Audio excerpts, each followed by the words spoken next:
வணக்கம். இது தமிழ் குரலின் சிறப்பு நேர்காணல். இன்றைக்கு நம்மோடு இணைந்திருக்கிறவர் மரியாதைக்குரிய மூத்த பத்திரிகையாளர் மற்றும் வழக்கறிஞர் ஐயா திருமிகு CS கோட்டீஸ்வரன் அவர்கள். சார் வணக்கம். சார் வணக்கம். நேயர்களுக்கு அன்பு வணக்கம். நம்முடைய பிரதமர் அவர்கள் NDAவினுடைய கூட்டத்துக்கு வந்திருக்கிறார். பிரதமரை வச்சுக்கிட்டு எடப்பாடி பழனிசாமி அவர்கள் அதிமுக தனிப்பெரும்பான்மையோட ஆட்சி அமைக்கும் அப்படிங்கிறத அஃபர்ம் பண்ணுறாரு. அவர் கான்ஷியஸாக அதிமுகங்கிற பேரையோ அல்லது எடப்பாடி பழனிசாமி அவர்கள் பேரையோ தவிர்த்துட்டு NDAங்கிறாரு. இந்த ஷேடோ பாக்ஸிங் எவ்வளோ நாளைக்குன்னு பார்க்க வேண்டியிருக்கு சார். ரெண்டு பேரும் ஏதோ கணக்குகளோட நகர்றாங்களா உங்கள் பார்வை சார்? இரண்டு பேருமே அரசியல்வாதிகள். ஒருத்தர் பிரதமர், ஒருத்தர் முன்னாள் முதலமைச்சர். அவர் அந்த கட்சிக்கு அவர் தலைமை பொறுப்பில் இருக்கார், இந்த கட்சிக்கு இவர் தலைமை பொறுப்பில் இருக்கார். அடிப்படையில் ரெண்டு பேரும் அரசியல்வாதிகள். அதாவது எப்படின்னா, கூட்டணிக்கு வர தயார், ஆனால் உங்களை மொத்தமாக முழுசாக 100க்கு 100 ஏற்றுக்க மாட்டோம் அப்படின்ற அந்த விஷயத்தான் இந்த ஷேடோ பாக்ஸிங். அதை வந்து தேர்தலையும் தொடரும், தேர்தலுக்கு பின்னாடியும் தொடரும். காரணம் என்னென்னா, ஆழ் மனசில் பாரதிய ஜனதா கட்சிக்கு இங்கே வந்து தமிழ்நாட்டில் வந்து அவங்க வந்து ஒரு ஆட்சி கட்டலையோ இல்லை ஒரு பிரதான எதிர்க்கட்சியாகவோ இருக்க வேணுன்றது அந்த கட்சியோட கணக்கு. அதிமுகவை பொறுத்தவரையில் என்னென்னா, பாராளுமன்ற தேர்தலுக்கு நாங்கள் கூட்டணி வைக்கிறோம், மத்தியில் கூட்டாட்சி, ஆனால் மாநிலத்தில் சுயாட்சி அப்படின்ற மாதிரி அறிஞர் அண்ணாவோட முழக்கம். இதுதான் திராவிட கட்சிகளோட சித்தாந்தம். அப்போ அதிமுகவை பொறுத்தவரையில் அந்த இடத்த அவங்க விட தயாராக இருக்க மாட்டாங்க. ஆனால் பிஜேபி பொறுத்தவரையில் என்னென்னா, ஒரு பிரதமர் வந்து எப்பயுமே பொதுவாக வந்து முதலமைச்சரோட பேர் இவர் தான் முதல்வர் வேட்பாளர் சொல்கிறது கிடையாது. அது பிஜேபியில் அந்த கலாச்சாரம் என்பது சமீப காலமாக இல்லை. அது காரணம் என்னென்னா, வேறு யாரும் வந்து ஒரு பெரிய பேசுபொருளாவோ பெரிய லீடர்ஸாவோ வந்தால் அதை வந்து பிரதமர் மோடி அவர்கள் வந்து விரும்புறதில்ல. அவருக்கு அதுக்கு அரசியல் காழ்ப்புணர்ச்சி இருக்குது. அதாவது 4 பேரை கையை பிடிச்சிட்டு போய் கொண்டு போகிறது அப்படின்றது கிடையாது. இப்போ உங்களுக்கு உதாரணத்துக்கு நீங்கள் எடுத்துக்க சொன்னீங்கன்னா, மத்திய பிரதேசில் வந்துட்டு முதல்ல வந்துட்டு வேற ஒருத்தர் முன்னிறுத்து களம் காண்றாங்க. அதுக்கப்புறம் பார்த்திங்கன்னா அங்கே இன்னொரு முதல்வரை எடுத்துகிட்டு வராங்க, சௌஹான் எடுத்துகிட்டு. அந்த மாதிரி அவங்க வந்து சவானை எடுத்துகிட்டு அதுக்கப்புறம் மோகன் யாதவ் கொண்டு வராங்க. அப்போ அந்த கட்சியினுடைய நிலைப்பாடு என்பது என்னென்னா, இந்த கீழ்மட்டத்தில் இருக்கிறவங்கள அடிக்கடி மாற்றிக்கிட்டே இருக்கும். ஆனால் கூட்டணி தலைவர் யார், முதல்வர் வேட்பாளர் யார் அப்படின்றதெல்லாம் அமித்ஷா தான் முடிவு பண்ணுறாரு. பிரதமர் அதை பற்றி பேசுறது கிடையாது. ஸோ இது ஒரு பார்வை. இன்னொன்று, அதிமுகவை பொறுத்தவரையிலும் இது ஒரு சிக்கல் என்னன்னா, பிரதமர் வந்து முதலமைச்சர் வேட்பாளர் இவர் தான் அப்படின்னு சொல்கிறதில்ல அப்படின்ற அந்த தொடர் பிரச்சாரத்தை வந்து திமுக வந்து முன்வைக்கிறது. அப்போ அது வந்து அதிமுக கொஞ்சம் ஒரு நெருடலுக்கு தள்ளுது. அதனுடைய நீட்சியாக என்ன சொல்கிறாங்கன்னா, இது தேர்தல் கூட்டணி, ஒவ்வொரு கட்சிக்கும் ஒவ்வொரு கொள்கை இருக்கும். இப்போ எங்களில் வந்துட்டு நாங்கள் வந்து எங்களுக்கு ஒரே ஒரு ஒற்றை இலக்கு திமுகவை வீழ்த்துவது. அதை தாண்டி எங்களுக்கு வந்து கொள்கையில் முரண் இருக்குது. ஒவ்வொரு கட்சிக்கும் ஒவ்வொரு கொள்கை முரண். கம்யூனிஸ்ட் கொள்கையும் காங்கிரஸ் கொள்கையும் ஒன்றா, காங்கிரஸ் கொள்கையும் திமுக கொள்கையும் ஒன்றா. அப்போ உங்களில் கொள்கையில் முரண் இல்லையா? அது மாதிரி எங்களில் இருக்குது. இது தேர்தல் நேரத்து கூட்டணின்றது எடப்பாடி பழனிசாமி என்ன பண்ணுறாருன்னா, அதற்கு ஒரு எதிர்வினையாற்றி அவர் வந்து அவரோட இடத்த வந்து தக்க வைக்கிறதுக்கு முயற்சி செய்கிறார். இப்போது இதில் அடிப்படையில் ஒரு கேள்வி என்னென்னா, சரி, தமிழகத்தில் பாரதிய ஜனதா கட்சியை கால் ஊன்ற விடக்கூடாது, அதை வந்து சனாதன சக்திகள் இங்கே வர்றதை நாங்கள் தவிர்ப்போம், அது வாதம் ஓகே, அது பிரச்சாரம். ஆல்ரெடி இருக்கிற அதிமுகவை இப்போ என்ன பண்ணுறது? அதிமுக பெரிய புது வரவு கிடையாது, இல்லை அதிமுக வந்து சனாதன கட்சி கிடையாது, அதிமுகவும் ஒரு திராவிட கட்சி தானே, அவங்க அப்படி தானே அவங்கள சொல்லிக்கிறாங்க. அப்போது இருக்கிற அதிமுகவை என்ன பண்ணுறதுன்னு கேட்டால் அந்த கேள்வியும் கேட்கப்படுறதில்ல, அந்த கேள்விக்கு பதிலும் கிடையாது. நாங்கள் பாஜகவை உள்ளே விட மாட்டோம். அப்போ இவங்க என்ன சொல்கிறாரு எடப்பாடி பழனிசாமி, அப்போ நடக்கிறது வந்து சட்டமன்ற தேர்தல், நீங்கள் வந்து முதலமைச்சர் யார், நீங்கள் நீடிக்கணுமா நீடிக்கக்கூடாதுன்னு தான் தேர்தல். மோடி அவர்கள் உள்ளே வராரா போகிறாருன்றது தேர்தல்ன்றது இவரோட பிரச்சாரம். பிரதமருக்கு ஒரு பதவியிலிருந்து ஒரு இம்பாக்ட் ஏற்பட போகிறதில்ல அப்படிங்கிறது அவருடைய வாதமாக இருக்குது.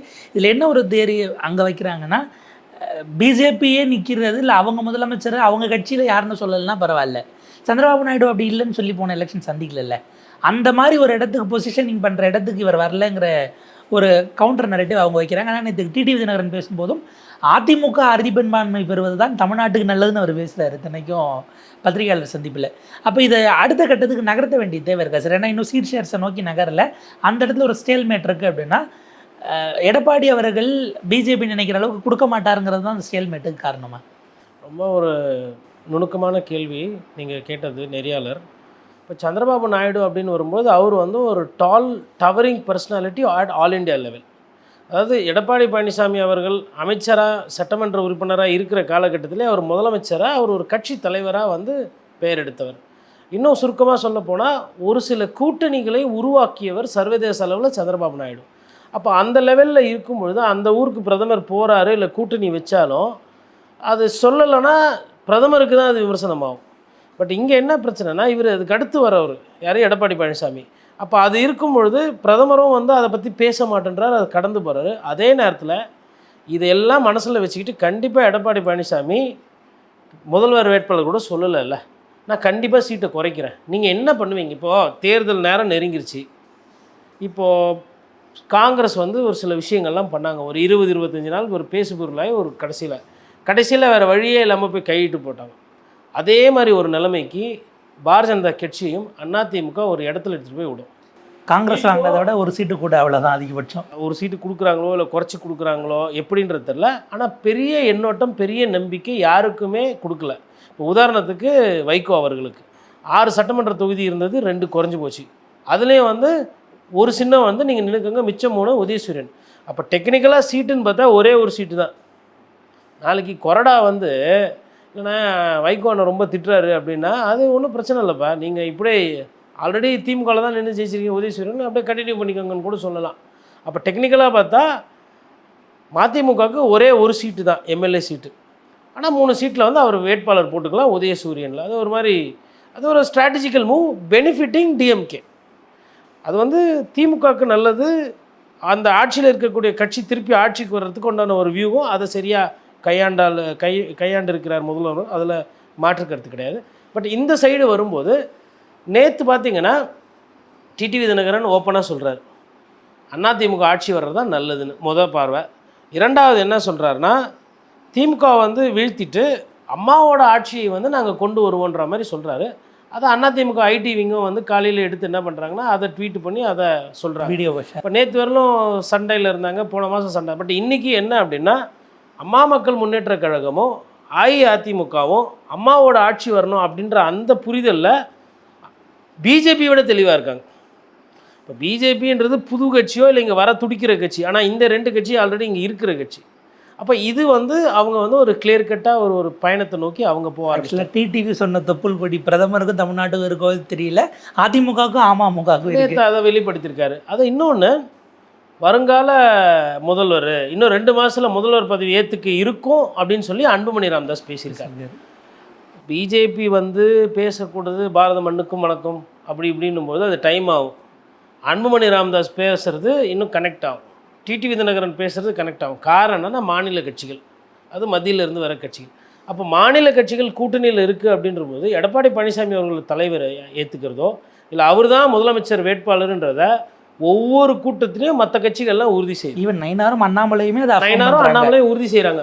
பட் பிரதமருக்கு வந்து அது சொன்னால் கொஞ்சம் சங்கடமாக இருக்குது. மேபி தேர்தல் நேரத்தில் நெருக்கத்தில் எங்கன்னா ஒரு 2 ட்வீட் போடுவாரோ. ஏன்னா இந்த ஒரு அட்வான்டேஜ் பேசுறதுக்கு ஏன் டிஎம் கேட்ட ஒரு வெப்பனை கொடுக்குறீங்கிற கேள்வி தானே சொல்லிட்டா முடிஞ்சிடும். நியாயமான கேள்வி இது. அது வந்து பாஜக தலைவர்கள் போய் பேசுறதுக்கு பயம், அதுதான் பார்க்கும். பிரதமர்கிட்ட போயிட்டு நீங்கள் வந்து அவர் பேரை சொல்கிறது இல்லை, அதிமுக கூட்டணி ஆட்சி அமைக்கும், அதுக்கு பாரதிய ஜனதா கட்சி உறுதுணையாக இருக்கும், எங்களோட முதல்வர் வேட்பாளர் எடப்பாடி பழனிசாமி, மொத்தம் 25 வார்த்தை தலைமையிலான என்டிஏ கூட்டணி அரசமைக்கு இல்லை அப்படி கூட சொல்லலாம். எடப்பாடி தலைமையில் என்டிஏ கூட்டணி அவர் தாங்கி பார்த்துக்குவார், கூட்டணி ஜெயிக்கும், இப்படி கூட போடலாம். இல்லைனா I wish success for the CM awaiting Edappadi Palaniswami அப்படி கூட தேர்தல் அறிவிச்சோன்னா 2 ட்வீட்டு போடலாம், இல்லை ஒரு ட்வீட்டு போடலாம். ஆனால் இங்கே என்ன பிரச்சனைனா, இதை போய் ஜி கிட்ட சொல்ல பயம். ஜி கோச்சிக்கினாருன்னா ஜியோட கோவத்துக்கு ஆளாகக்கூடாது. அதிகபட்சம் இவங்களால் இன்புட் கொடுத்து இங்கிலீஷில் பேச வைக்கணும். அது யார் கொடுத்த இன்புட்டோ அருமையான இன்புட்டு, ஹிந்தியில் பேசி அது ஹே ஊ அப்படி இப்படின்னு வர வேலைக்கு பார்த்தீங்களா, ஹிந்தி திணிக்கிறாங்க தான் ஹிந்தியிலே பேசுகிறாங்கன்னு இன்னும் திமுக வந்து அங்கே பார்த்தா கற்பழிப்பு நடந்துகிட்ருக்கோம். அதை கைது செய்கிறதுக்கோ பாலியல் சென்டரில் அதை பற்றி பேசுவதோ நடவடிக்கையோ இல்லைன்றது இருக்காது. ஆனால் இந்த சைடு பார்த்தா ஹிந்தியில் பேசிட்டாங்கன்னு அப்படியே போயிட்டுருப்பாங்க. அப்போ இதை தாண்டி நான் என்ன பார்க்குறேன்னா, அரசியல் என்பது கொஞ்சம் கொஞ்சமாக நகர்ந்து ஒரு உச்சத்தை நோக்கி போய்கொண்டிருக்கு. இனிமேல்ட்டு வந்து ஒருத்தரை தனி மனிதரை திட்டுறது, தாக்குதல், உண்மைக்கு புறம்பான புரளிகள் எல்லா கட்சிகளும் மாற்றி வைக்கிறது, இந்த முறை ஆர்டிஃபிஷியல் இன்டெலிஜென்ஸ் வேறு இருக்குது, இதெல்லாம் என்ன தாக்கத்தை கொண்டு வரப்போகுதுன்னு பார்க்கணும். ஒரு 10 நாட்களாக ரகசியமாகவும் வெளியிலும் பேசப்பட்ட செய்திக்கு விஜய் அவர்கள் என்டிஏ கூட்டணிக்கு வருகிறாரா என்பதற்கு என்டிஏ கூட்டணியின் தமிழ்நாடு தலைவர் எடப்பாடி பழனிசாமி முற்றுப்புள்ளி வைத்திருக்கிறாருன்னு பார்க்கணுமா? இல்லாததை ஏங்க நீங்களாக பேசிகிட்டு இருக்கீங்க, அது கற்பனை அப்படின்னுட்டார் நேற்றுக்கு.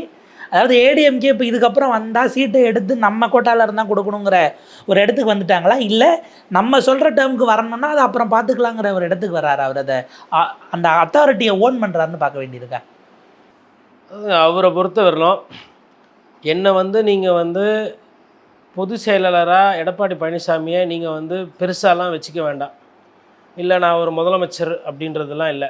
அதிமுகன்றது பெரிய கட்சி. அந்த கட்சியில் இந்த சீட்டை வாரி கொடுக்கறது, வரவங்களெல்லாம் சேர்த்துக்கிறது அப்படின்றது இல்லை. பொதுவாக என்ன பர்செப்ஷன் இருக்கும் இல்லை பேச போகிறோம்னா, இபிஎஸ்க்கு அவ்வளோ ஒரு வசீகரம் இல்லை, அவருக்கு ஒரு கரிஸ்மா இல்லை, அவர் ஒரு பெரிய ஸ்ட்ராங்கான தலைவர் கிடையாது அப்படின்ற பேசுபொருள் இருக்குது. ஆனால் அந்த எடப்பாடி பழனிசாமி தான் கூட்டணின்னு வைக்கிறதுனா யார் கூட வைக்கணும், எந்த கூட்டணி வேணும், எந்த கூட்டணி வேணாம், யார் தேவை யார் தேவையில்லைன்றது கிளி ஜோசியம் கிளியத்து காடு போடுற மாதிரி போட்டுருக்காரு. எனக்கு இது வேணும்னா வேணும், இது வேணான்னா வேணாம், நீ யாராக வேணால் இரு, பெரிய கட்சியாக இருக்குது சிறிய கட்சியாக இருக்குது, அதை பற்றி இல்லை. அப்போ நேற்று எடப்பாடி பழனிசாமி இதற்கு முற்றுப்புள்ளி வைக்கலைன்னா உங்கள் விஜய் இவங்க இன்னும் 10 நாள் வைப்பு போட்டு ஆடி இருப்பாங்க. தேர்தல் அறிவிக்கிற வரலாம், இல்லை தேர்தல் அறிவித்ததுக்கப்புறம் கூட அவங்க போடுவாங்க. அப்போ நீ பெரிய ஆட்டக்காரராக இருப்பா, நான் கொடி ஆட்டினீங்க புள்ளியார் சுழின் போட்டது சொன்னது உண்மை. ஆனால் உங்களை மாதிரி ஒரு கூட்டத்தை நம்பிலாம் கட்சி நடத்தினா செட் ஆகாதுன்ற முடிவுக்கு நேற்று இல்லை முன்னாடியே வந்துட்டார். நேற்று அதை என்ன பண்ணிட்டாரு, அது வதந்தியோ இல்லை பாஜகவோட முயற்சியோ எல்லாம் என்ன சொல்கிறாங்க, பாஜக தான் தலைமை, பார்த்தீங்களா பாஜக தான் பேசுகிறாங்கன்னு. நான் முடிவு பண்ணுறேன், அப்படி ஒன்று நடக்கவே இல்லை, வதந்தி, போயிட்டு வாங்க எல்லாம் மற்ற வேலையை ஆகட்டும் அப்படின்ட்டு. அப்போ என்னன்னா சொந்த தொண்டர்களுக்கு ஃபஸ்ட்டு ஒரு செய்தி, அவங்க வருவாங்க, இவங்க வருவாங்க, பக்கத்து வீட்டிலேருந்து வருவாங்க, அரை சீட்டு வச்சுக்கிறவங்க வருவாங்க, அண்ணாமலை படத்தில் ஏலம் எடுக்கிற மாதிரி எடுப்போம், இந்த கதையெல்லாம் வேணாம், ரெட்டைலையில் அதிக இடத்துல நிற்கணும், அதுக்கு என்ன வேலையோ அதுக்கு என்ன வியூகமோ நான் அதை தான் பண்ணின்னு இருக்கிறேன், நீங்கள் உங்கள் வேலையை போய் பாருங்கள் அப்படின்ற செய்தி ஒன்று. ரெண்டாவது, விஜய்க்கு அப்பா உன்னை நம்பினதுக்கு ரொம்ப நல்லா பண்ணேன், ஒத்த ரோஜா உன்னை நான் தேர்தலுக்கு அப்புறம் நல்லா பார்த்துக்கிறேன் அப்படின்றது தான் அதுக்கு பொருள். இப்போது பழம் நழுவி பாலில் விழும், போக போக பார்க்கலாம், நல்லதே நடக்கும், நாளை என்ன நடக்கும்ன்றது தெரியாது, அரசு இப்படியெல்லாம் வியூவெல்லாம் வச்சுலாம் பேசலை. வெட்டு 1 துண்டு 2 வந்தாவா வராகட்டி போ, நஷ்டம் உனக்கு அப்படின்ற அந்த இடத்த நோக்கி நான் 1000 இருந்தாலும் 2வது பெரிய கட்சி அனைத்து இந்திய அண்ணா திராவிட முன்னேற்ற கழகம். நான் சொல்கிறது தான் நடக்கும். டிடிவி தினகரன் கூட்டணியில் வரணும் அப்படின்னு நான் விருப்பப்பட்டால் அது நடக்கும், அவர் விருப்பப்பட்டால் கூட்டணி வெற்றி பெறும். அந்த புரிதலுக்கு வராங்க. பாட்டாளி மக்கள் கட்சியில் 2 பேராக பிரிஞ்சு இருக்கும்போது பிக் அண்ட் சூஸ், இவர் வேணுமா அவர் வேணுமான்னும் போது முதல்ல பெரியவர்கிட்ட பேசுகிறாங்க, சரிபட்டு வரல, எதிர்பார்ப்பு அதிகமாக இருக்கும்போது இந்த எதிர்பார்ப்புக்கெல்லாம் ஈடு கொடுக்கறதுக்கு அதிமுக தயாராக இல்லை, இந்த எதிர்பார்ப்பு ஓகே வாங்கன்னு அன்புமணியை தூக்கி உள்ளே போடுறாங்க. ஓபிஎஸ்ஸை சேர்த்துக்கணும், பண்ணணும் அவ்வளோலாம் வருத்தே கிடையாது. ஐயா விஜய் சொன்ன மாதிரி அவ்வளோலாம் கொடுக்க முடியாது, நீங்கள் தாராளமாக போயிட்டு வாங்க, எல்லாரும் ஒன்றிணைணும், எல்லாரும் சேரணும், ஒருங்கிணைந்த அதிமுக, ஒன்றும் ஒன்றிணைவும் வேணாம் ஒன்றும் பண்ணவும் வேணாம், நீ போயிட்டு வா அப்படின்னு சொல்லிட்டு சீட்டை டர்ன்னு கீச்சு செங்கோட்டையனை போட்டாச்சு. இப்போ அவர் அந்த ஒருங்கிணைப்புங்கிற வகையில் பேசிகிட்டு இருந்த ஓபிஎஸ்லாம் இப்போ விட்டால் திமுக அதிமுக ஒருங்கிணைங்கிற லெவலுக்கு போயிட்டு. அதாவதுங்க இது கிட்டத்தட்ட அந்த முடிவு சரியா தப்பான்றது தேர்தலுக்கு பிறகு தெரியும். பட் உங்களுக்கு ஒரு தைரியம் வேணும். விஜய்கிட்ட யாரா கடைசி நம்மளா எதுவும் கெத்து விட்டுறக்கூடாது. இப்போது அடி மனசுலேயே ஆழ் மனசுலேயே அந்த எண்ணம் இல்லை. இப்போ விஜயை நேற்று முச்சு விட்றோம், இல்லை நம்ம பேசி விட்றோம், விஜய் வராமல் போயிட்டா அப்படி கிடையாது, இல்லை விஜய் வந்துட்டா வேணாங்க போதுங்க பார்த்துக்கலாம், இந்த ஆட்டம் தானே, இதை நான் ஆடின ஆட்டம் தான் நான் ஆடிக்கிறேன், ஆமாம் 8 தோல்வி தோற்றதா சொல்கிறாங்களா, பரவாயில்ல, நான் திருப்பி ஆடுறேன், என் கட்சியை நம்பி ஆடுறேன், என் கட்சிக்காரங்களை நம்பி ஆடுறேன், கூட்டணி நம்பி ஆடுறேன். இந்த 4 பெரிய கட்சி இருக்குது, இவங்களால பண்ண முடியாது, விஜய் வந்துட்டா ஆகிடும் அப்படின்றது வேணாம். நம்ம நம்பணும் வருவாருன்னு எதிர்பார்த்தோம். ஆனால் டாஜிங் பண்ணுறாப்புல விஜய் என்ன பண்ணுறாப்புல, அதாவது அந்த லைம் லைட்டில் இருக்கிறத ரசிச்சுக்கிட்டு அவங்க கூப்பிட்டாங்க, இவங்க கூப்பிட்டாங்க, ஜாக்கி ஜான் கூப்பிட்டாங்க, டொனால்ட் ட்ரம்ப்பு கூப்பிட்டாங்கன்னு இவர் அப்படியே பேசு பொருளே இருந்துக்கிட்டு இவர் இதை ஒரு அரசியலாக பண்ணிகிட்ருக்காரு. எடப்பாடி பழனிசாமி அதை கண்டுபிடிச்சி முடிச்சு விட்டார். இனிமேல்ட்டு இந்த தேவையில்லாத விஷயத்தெல்லாம் பேசி நேரம் விரயம் பண்ண. அப்போ என்ன ஆகும், இப்போ விஜய் பற்றி பேசாமல் நிற்கும்போது என்ன ஆகும், சிலிண்டர் தட்டுப்பாட்டை பற்றி பேசும். இந்த சிலிண்டர் தட்டுப்பாட்டுக்கு மத்திய அரசு என்ன பண்ணுச்சு, பாரதிய ஜனதா கட்சி என்ன பண்ணுச்சு, மக்கள் ஏன் பாதிப்புக்குள்ளாகணும், இல்லை லோக்கலில் இருக்கிற தமிழ்நாடு அரசு என்ன பண்ணுது, ஒரு வேளை கரண்ட் பில்லு வந்து கம்மி பண்ணி நீங்கள் வந்து இண்டக்ஷன் ஸ்டவ் வச்சுக்கோங்க, இல்லை விறகு கட்டடப்பு வந்து நீங்கள் இது பண்ணுறதுக்கு எதனா போர்க்கால அடிப்படை பண்ணுறீங்களா, நீங்கள் என்ன முயற்சி, மாநில அரசு உங்கள் லெவலில் என்ன எடுக்கிறீங்க, இது பேசு பொருளாகும். சட்ட ஒழுங்கு சார், சட்ட ஒழுங்கு அது மிகப்பெரிய பிரச்சனை. பாலியல் சீண்டல் அங்கங்கே நேற்றுலாம் வெள்ளாத்திக்குளத்தில் ஒரு மாணவி வந்து கற்பழிக்கப்பட்டு கொலை செய்யப்பட்டிருக்கிறாங்க. அதை பற்றிலாம் ஒரு டெய்லி ஒன்று ஒரு இடத்துல நடக்குது. ஆனால் அது அப்படி ஒன்று நடக்கிற மாதிரியே பேசுகிறது கிடையாது, சிந்திக்கிறது கிடையாது, செயல்படுறது கிடையாது. நேற்று ஒரு அம்மா கிட்ட வந்து இது சம்மந்தமாக பேசிக்கிட்டு இருக்கும்போது ஒரு பத்திரிகையாளர் பேசிக்கிட்டு இருக்கிறாரு, அந்த ஊரில் சம்மந்தப்பட்டவங்க. அவங்க சொல்கிறாங்க, அரை மணி நேரம் 1 மணி நேரம் பிள்ளைங்க ஃபோன் எடுக்கல, பொம்பளை பசங்கன்னா வயிற்றில் புளி கட்டிகிட்டு இருக்க மாதிரி இருக்குது. இப்போ என்ன நடக்குதுன்னா, செல்ஃபோனை பார்த்துக்கிட்டு வீட்டிலேருந்து ஃபோன் பண்ணால் எடுக்கிறதில்ல, இல்லை செல்ஃபோனு பேட்ரி ட்ரெயின் ஆகிடுச்சுன்னா இதில் அவங்க கேஷுவலாக இருக்கிறாங்க. யார்? பெண்கள். பிள்ளைகள் வந்து கேஷுவலாக இருக்கிறாங்க. ஆனால் வீட்டில் அப்பா அம்மா வந்து பேனிக் ஆகுறாங்க. அப்போ நான் இங்கே இருக்கக்கூடிய ஒரு செய்தியாளர்கள்கிட்ட கேட்டேன், அக்கம் பக்கத்தில் என்ன பேசுகிறேன்னு. அவங்க சொன்னேன், சார் இது வந்து இந்த ஒரு இன்சிடெண்ட்டுன்னு இல்லை சார், ஒரு பேனிக் மைண்ட் செட் வந்து எல்லாருக்குமே செட் ஆகிருக்கு. வேலைக்கு போகிற பெண்களோ இல்லை வந்து கல்லூரி மாணவிகளோ போயிட்டு ஒரு மணி நேரம் செல்ஃபோன் எடுக்கலைன்னா ஜனங்க வந்து ஒரு பேனிக்கில் போகிறாங்க. பேரண்ட்ஸ் வந்து கம்ப்ளீட்டாக, அதாவது 15 மிஸ்டு கால் இருக்குது, 20 மிஸ்டு கால் இருக்குது, அந்தளவுக்கு வந்து ஒரு சூழ்நிலை மாதிரி இருக்குது. இப்போ இது வந்து இதை பற்றி யாரும் பேசுகிறதும் இல்லை, இதை பற்றி யாரும் சொல்கிறது இல்லைன்னு ஒரு யதார்த்தத்தை இது நான் பேசும்போது இதுதான் சொல்கிறாங்க எனக்கு அப்படின்றாரு அவர் வெள்ளாத்திக்குளத்தில் இருக்கக்கூடியவர். இப்போ இதெல்லாம் பார்க்கும்போது என்னென்னா பிரச்சனை இருக்குது. இந்த மாதிரி பிரச்சனைகள் இல்லை மக்கள் சார்ந்த பிரச்சனைகள் பேசாமல் நம்ம என்ன பண்ணுறோன்னா, இவர் இந்த நடிகர் அவரோட போனார், அந்த நடிகை என்ன சொல்கிறாங்க, அதுக்கப்புறம் இவர் என்ன பண்ண போகிறாரு, அந்த நடிகர் இது மாதிரி பேசிட்டு மக்கள் பிரச்சனை அரசியலிருந்து அப்புறப்பட்டுக்கும். விஜய் பண்ணக்கூடியது வந்து அது வந்து ரீல் பாலிட்டிக்ஸ், அதாவது வைப்பு பண்ணுறது, சாங்கு போடுறது, ட்விட்டரில் ஆபாசமாக போடுறது, கருத்து சொல்கிறது, இதுதான் அந்த இடத்துக்கு உண்டான அரசியல், மண்ணுக்கு உண்டான அரசியல். அங்கங்கே இருக்கிற மக்களுக்கு என்னென்ன தேவைகள், அவர்களோட பிரச்சனை என்ன, அவங்களோட கஷ்டங்கள் என்ன, அதை பிரதிபலிக்கிற மாதிரி இல்லை.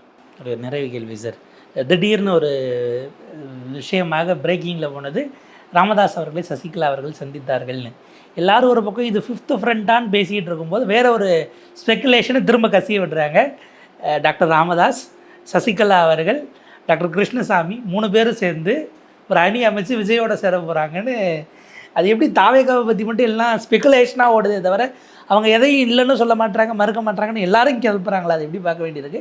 ஒருவேளை அப்படி ஒரு அடி அமைஞ்சா, ஏன்னா இப்போ வரைக்கும் அவர் கூட இருந்து வேறு ஏதோ ஒரு ஆதரவு கொடுத்த கட்சியும் போயிடுச்சு, விஜய் லோனருங்கிற கணக்கு தானே எப்படி பார்த்தாலும். விஜய் கதை சாப்டர் க்ளோஸுங்க. விஜய்க்கு வந்து அதீத முக்கியத்துவம் ஊடகத்தால் கொடுக்கப்படுகிறது. அவர் பேசுபொருள் இருக்கார். காரணம் ஒரு புதிய கட்சி. அடிப்படையிலங்க ஒரு விஷயம் ரொம்ப தெளிவாக பார்க்கணும். புதுசாக ஒருத்தங்க வராங்க அப்படின்னும் போது அவர்கள் மீது நம்பிக்கை அதிகமாக இருக்கும். அது நியாயம், அது உண்மை.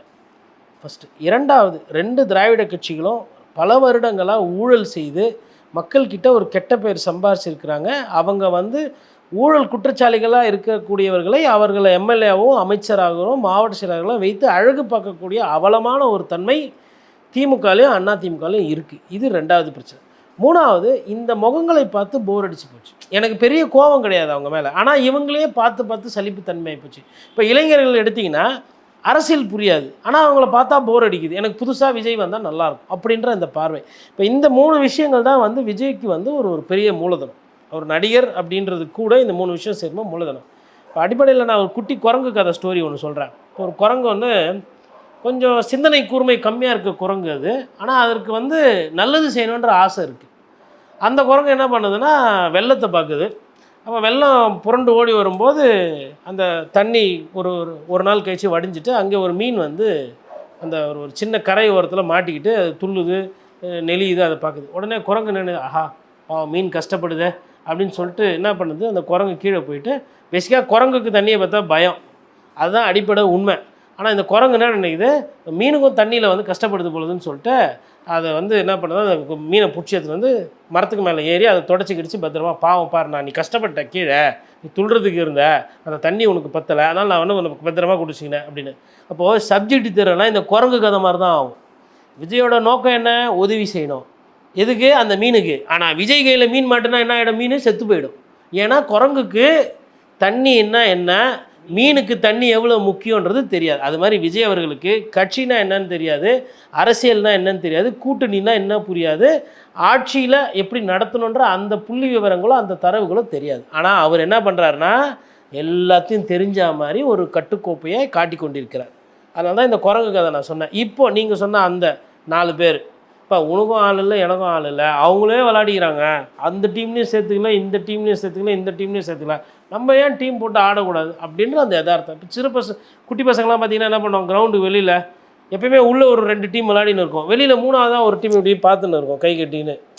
நம்ம ஒரு அவங்க கேப் விட்டால் நம்ம ஒரு டீம் போட்டு நம்மளுக்குள்ளே ஆடிக்கலான்னு. அந்த மாதிரி மற்ற கட்சிகளால் தனித்து விடப்பட்டவர்கள், இல்லை நீங்கள் எங்களுக்கு வேண்டாம் அப்படின்னு ஒதுக்கி விடப்பட்டவர்கள் எல்லாம் இன்றைக்கி ஒன்று சேர்கிறதுக்கு ஒரு முயற்சி. இதில் என்ன ஒரு விஷயம்னா, பண்ருட்டி ராமச்சந்திரன் நம்ம மிகப்பெரிய ரொம்ப நாள் அரசியல்வாதி. இதில் என்ன ஒரு பிரச்சனைனா, சரி நீங்கள்லாம் விஜய் கூட சேரன்னு நினைக்கிறீங்க, விஜய் அதுக்கு சரி சொன்னாரா? இல்லை, இப்போ விஜய்க்கு ஆதரவு கொடுத்து வெளியில் வந்தவரை விஜய் இது வரைக்கும் பார்த்ததில்லை. புஷி ஆனந்த் செஞ்சு 8 மாதத்துக்கு முன்னாடி ஆதரவு கொடுத்தாரு. இப்போ திமுக ஆதரிச்சுட்டு அவர் வெளில வந்துட்டாவில்ல. ஆதரித்து பேசுகிறவங்க டிவியில் வேற அமைப்புக்காரங்களே பார்த்தாங்களான்னு தெரியாத சூழல் தான் இருக்குது. அது விஜய்க்கு தான் விளைச்சல். ஒரு மண்குதிரை விஜயை வைத்து மற்ற கட்சிகளை வைத்து விஜய் வந்து ஊடக வெளிச்சத்தை சம்பாதிக்கிறார். அதே விஜயை வைத்து ஒரு சிலர் ஊடக வெளிச்சத்தை சம்பாதிக்கிறதுக்கு முயற்சி. அப்படி மீறி நீங்கள் சொல்கிற மாதிரி ஒரு வேளை கூட்டணி வச்சார் அப்படின்னா, விஜய் சொல்கிறாருல, நான் தூய சக்தி, நான் அந்த சக்தி, நான் வந்து சாதிக்கெலாம் அப்பாற்பட்டவங்க. இப்போது ஐயா ராமதாஸ் அவர்கள் வந்து விஜயோட கூட்டணி சேர்த்தா அது எந்த அளவுக்கு கெமிஸ்ட்ரி செட் ஆகுமான்றது தெரியாது. ஒன்று, சசிகலா அவர்கள் போய் சேர்றாங்க அப்படின்னா அவர்கள் வந்து கோர்ட்டால் தண்டனைக்கு உட்படுத்தப்பட்டார். அவங்க அதிமுக போயிட்டா அதிமுகவில் என்ன சொல்லுவாங்க, இது வந்து திமுகவோட சதி, எங்கள் அம்மாவை வந்து அவங்க ஃபிக்ஸ் பண்ணாங்க அப்படி இப்படின்னு ஏதோ ஒரு பொய்யா ஒரு புரட்டல் விட்டு சமாளிக்க பார்ப்பாங்க, இல்லை சமாளிக்க ட்ரை பண்ணிடுவாங்க. பட் ஆனால் அவங்க இங்கே போனால், அப்பா நீ வந்து ரொம்ப நல்லா இல்லைப்பா, தேடி தேடி கன்விக்ட்டு, தேடி தேடி கேஸுக்காரங்களை சேர்த்துக்கிறப்பார். இப்போது செந்தில் பாலாஜி சேர்த்துக்கிட்டாங்க, ஓபிஎஸ்ஸை சேர்த்துக்கிட்டாங்க. நான் என்ன சொல்கிறேன்னா, ஒரு படி மேலே போய் திமுகவில் சசிகலாவே சேர்த்துக்கோங்க. உங்களுக்கு என்ன வேணும், ஊழல் குற்றச்சாட்டு இருக்கா, நல்லா வந்து வக்கனையாக வந்து லஞ்ச லாவண்ய குற்றச்சாட்டு இருக்கா, சசிகலா அவர்கள் இன்னும் ஒரு படி மேலே கோர்ட்டால் தண்டிக்கவே பட்டவர். அப்போ குவாலிஃபிகேஷன் பார்க்கும்போது அவங்க இன்றைக்கி தேதியில் அதிகமான ஊழல் குற்றச்சாட்டுகள் அதிகமாக இருக்கிற கட்சி எதுன்னு பார்த்தா திமுக. இப்போ அதிமுக எடுத்திங்கன்னு வச்சுக்கோங்களேன், எடப்பாடி பழனிசாமி மீது வழக்கு தொடர்ந்தாங்க. அவர் என்ன பண்ணார், கோர்ட்டுக்கு போயிட்டு என் மேலே எதுவும் இல்லை நீங்கள் அறிவிங்க, இல்லைனா கோர்ட் என்னை எதிர்த்து யார் கேஸ் கொடுத்தாங்களோ அவங்கள கூப்பிட்டு விசாரிங்கன்னொன்னே அவங்களே பெட்டிஷனை விட்ரா பண்ணோன்னே இப்போ அவர் என்ன சொல்கிறார், கோர்ட்டு சொல்லிச்சு என் மேலே எதுவும் கிடையாது அப்படின்னு அவர் போகிறாரு. விஜயபாஸ்கர் அவர்கள் மீது குட்கா விசாரணை இருக்குது. தங்கமணி அவர்கள் மீது நிலக்கரி பிரச்சனை, அன்னைக்கு ஈபியில் இருந்த பிரச்சனைகள் ஒரு சிலது விசாரணையில் இருக்குது.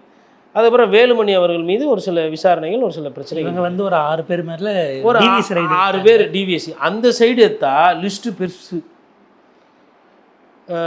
உதாரணத்துக்கு வந்து துரைமுருகன் அவர்கள் மணல் இது பிரச்சனை, KN நேரு 2 விதமான கேஸு, ஒன்று டெண்டர் வயலேஷன், இன்னொன்று ஆளுக்கு வேலைக்கு எடுக்கிறது. செந்தில் பாலாஜி மேலே 2 விஷயம், ஒன்று டிரான்ஸ்போர்ட்டேஷனில், இன்னொன்று டாஸ்மாகில். இது 2 ஈபி வேறு அரப்பூர் ஒன்று ஈபி போட்டிருக்காங்க. அப்புறம் சக்கரபாணி அவர்கள் மீது அந்த பொங்கல் அப்போ வந்து வெள்ளம் வாங்கினதில் ஊழல்னு சொல்லிட்டு சக்கரபாணி அவர்கள் மீது. அதுக்கப்புறமா வந்து இவர் ரகுபதி மீது வந்து அங்கே மணல் குவாரி சிக்கல் இருக்குதுன்னு சொல்லிட்டு அது ஒரு பிரச்சனை இருக்குது. கிட்னி திருட்டில் ஒரு எம்எல்ஏவோட பேர் இருக்குது. அதுக்கப்புறம் வந்து உங்களுக்கு நீங்கள் எடுத்துகிட்டு போகிறீங்க அப்படின்னா, சேகர்பாபு அவர்கள் வந்து சேகர் ரெட்டி வீட்டிலேருந்து எடுத்த ஃபைலில் வந்து அவரோட பேர் இருக்குது. ஐயா ஓ பன்னீர்செல்வம் கேட்கவே வேணாம், கோர்ட்டே வந்து சொத்து குவிப்பு வழியில் இவர் மேலே நடவடிக்கை எடுங்கன்னு போது முதல்வரே வந்து ஆமாம் இவர் ஒழுக்கம் இல்லாதவர் தான், தயவுசெய்து இவர் பதவி விலன்னு அவரே அக்னாலஜ் பண்ணியிருக்காரு. டிஸ்சார்ஜ் பண்ணதை ரிவர்ஸ் பண்ணி ஹைகோர்ட் எடுத்த கேசஸ் தனியாக இருக்குது. கேசஸ் தனியாக பொன்முடிக்கு ரிசர்வ் பண்ணியிருக்காங்க. அவர் 11ல் இருந்தப்போ செம்மன் குவாரியை வந்து விதியை மீறி டெண்டர் விட்டதா ஜட்ஜ்மெண்ட் ரிசர்வ் ஆகிருக்கு, அது தனியாக இருக்குது. அப்போ பொன்முடி அவர்கள், அதுக்கப்புறமா வந்து நம்ம இவரை மறந்துட்டோமே, அந்த இன்னொருத்தர் ஸ்கூல் எஜுகேஷன் துறையில் வந்துட்டு ஒரு கேரளாவுக்கு வந்து ஒரு ஸ்மார்ட் கிளாஸ் ரூம் போர்டு ரூமில் வந்து கொடுத்தது, அது ஒரு சிக்கல் இருக்குதுன்னு சொல்லிட்டு அது பேசு பொருளாச்சு. அது வழக்கு தன்மை என்னன்றது நமக்கு தெரியாது. அப்போது ஒவ்வொன்றும் நீங்கள் எடுத்திங்கன்னா இந்த லிஸ்ட்டு வந்து பெருசாக இருக்குது. அதாவது திமுக விட வைத்திலிங்கம் அவர்கள் ஒரு தனியார் நிறுவனத்துக்கு வந்து கொடுத்தோன்னு சொல்லிட்டு அமெரிக்காவில் ஒப்புதல் கொடுத்துட்டாங்க. ஆமாம் லஞ்சம் கொடுத்தது உண்மைதான் அப்படின்னு. இங்கே கேட்டால் அது எங்கள் மீது திணியப்பட்டது புனைக்கப்பட்டதுனாங்க. ஆனால் அமெரிக்காவில் இல்லை லஞ்சம் கொடுத்தது உண்மை தான், வாங்கினது அன்றைக்கி இருந்த அமைச்சர் அப்படின்னு அவரை தூக்கி ஸ்டாலின் சார் என்ன பண்ணியிருக்காரு சேர்த்துருக்காரு. அப்போது இதுதான் நாட்டில் நடக்குது. இல்லை சார், திமுக ஸ்டேட்டஸ்க்கு பார்த்தா இபிஎஸ் அவர்கள் வந்தாலும் சேர்த்துக்க தயாராக இருக்காங்க. எங்களுக்கு ஜெயிக்கணும், எல்லாருமே ஜெயிக்கணும் அப்படின்ற மாதிரி அந்த மனநிலை இருக்கா. பட் இதில் என்னென்னா இப்போ விஜய் அவர்கள் வந்து கிட்டத்தட்ட புதுமை அதிமுகவில் இருந்து ஒரு 2 பேரை சேர்த்துக்கிட்டாரு. அவருக்கும் அந்த விமர்சனம் வருது. இப்போ நீங்கள் சொல்கிற மாதிரி சசிகலா அவர்களும் அங்கே போய் போகிறாங்க, சேர்த்துக்கிறாங்கன்னா சிறப்பாக இருக்கும். இப்போ இனிமேல் இந்த தூய ஆட்சி அது இது அதெல்லாம் வந்து பேசுறது இல்லை. கொஞ்சம் எனக்கு அதில் ஃபஸ்ட்லேருந்து நம்பிக்கை கிடையாது. இந்த தூய ஆட்சி அப்படின்றதுல நம்பிக்கை கிடையாது. இப்போது கூட்டம் போடுறாங்கன்னா கோடிக்கணக்கில் பணமாகுது. இந்த கோடிக்கணக்கில் பணத்தை செலவு பண்ணவங்க எப்படி சம்பாதிப்பாங்க? திருப்பி சேவை பண்ண வரேன்றாங்க. இப்போ ஒரு மாநாடு போடுறதுக்கு பல கோடி ஆகுது. இப்போ இந்த பல கோடியை செலவு பண்ணவர் எதுக்கு செலவு பண்ணோம்? ஃபஸ்ட்டு கேள்வி. 2வது, அந்த பணத்தை அவர் எப்படி திருப்பி சம்பாதிப்பார்? இப்போ இந்த கேள்வி நம்ம இந்த அடிப்படை கேள்வி கேட்டால் எந்த கட்சிக்கிட்டையுமே பதில் கிடையாது. இப்போ எல்லாருமே பார்ட்டி ஃபண்ட் வாங்குறீங்க. அப்போது அதில் வந்து ஒரு பெரிய சிக்கல் இருக்குது. பார்ட்டி ஃபண்டு கட்சிக்காரங்களை தாண்டி டெண்டர் எடுக்கிறவங்ககிட்டையும் வாங்குறீங்கிறதெல்லாம் ஆளுங்கட்சி மேலே தனியாக போய்ட்டுருக்கு. பார்ப்போம் சார் இது என்ன மாதிரி ஒரு ஸ்ட்ரக்சருக்கு வருதுன்னு. 2026 தேர்தலுக்கான போகிற சங்கம் எப்படியும் எலெக்ஷன் கமிஷன் 2 நாளில் ஊதுச்சு அப்படின்னா அதுக்கப்புறம் சிபிஐ தனியாக கூப்பிட்டுருக்கு 2 பேரை. அது எப்படி போதுங்கிறதெல்லாம் பொறுத்திருந்து பார்ப்போம். உங்கள் நேரத்துக்கு நன்றி சார். நன்றி.